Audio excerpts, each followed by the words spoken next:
Hello বন্ধুরা, তোমরা সবাই কেমন আছো? আশা করি খুব ভালো আছো।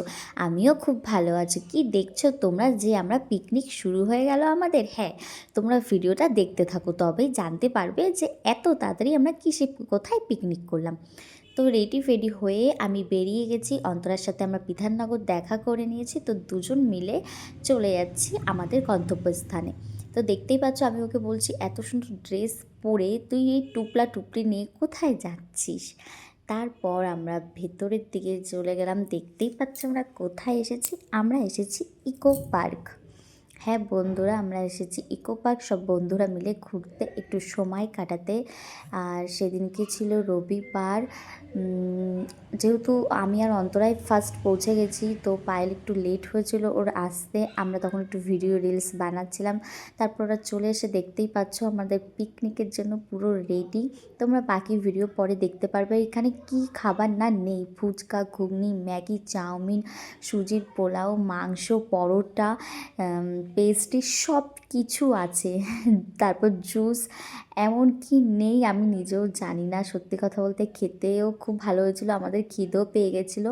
তো সবার সাথে আগে দেখা করে আমরা আগে খেতে বসে গেছি। এখানে অন্তবুড়ি আগে সবার আগে পেস্ট্রি খেয়ে দেখছে কেমন কী লাগে। তো আমাদের খাওয়া দাওয়া হয়ে গেল। আমরা ওখান থেকে কুটিয়ে ফুটিয়ে চলো একটু সামনের দিকে ঘুরে আসি, যেহেতু আমরা তাড়াতাড়ি ওখান থেকে বেরিয়ে যাব। যেহেতু সব মেয়েরাই আছি, সবাই সব দিকে চলে যাবে, কেউ হাবড়ায়, কেউ উত্তরপাড়ায়, কেউ যাদবপুর। তো এখন এটা দেখতে পাচ্ছ গোলাপ বাগান, কিন্তু সেরকম গোলাপ নেই এখনও পর্যন্ত।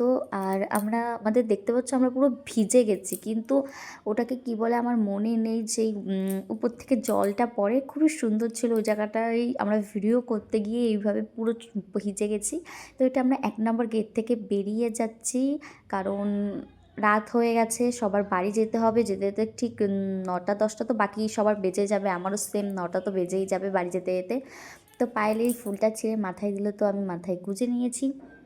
তারপরে একা একা সেখান থেকে ইকো পার্ক থেকে সবাই আলাদা হয়ে গেলাম। আর আমি এই রাস্তা থেকে প্রথম এইভাবে একা যাচ্ছি, তাও এত রাতে। আর আমি জানিও না এখান থেকে কিভাবে যেতে হয়।